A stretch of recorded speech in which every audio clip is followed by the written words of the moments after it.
Соны былай қарай кетсеңіз мешіт сол жерде. Рахмет, өркөнің olsun балам. Сен бармайсың ба? Мешітке жұма намазға? Жо, біз ондайға жоқпыз енді ата. Қандайға жоқсың? Сол намаз, андай, мындай ораза бір нәрсе дегенге жоқпыз біз осы. Братчика оқиды ғой үйде бізде. Сол братчика бәріміздің орнымызға.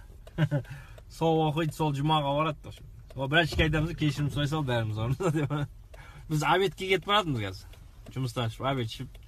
Онда братчикің бәрің орныңа обед жасамай ма? Сендер ішпей ақ қойсыңдаршы.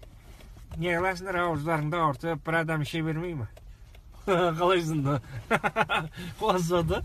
Асқазан, мен асқазаныма қатысы жоқ қой братчикің. Аштан өлтірейін деп тұрсыз ғой сіз?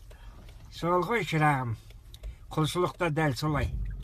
Парыз деген әр адамға жеке парыз намаз. Біреудің мойнынан түспейді, біреу оқыса.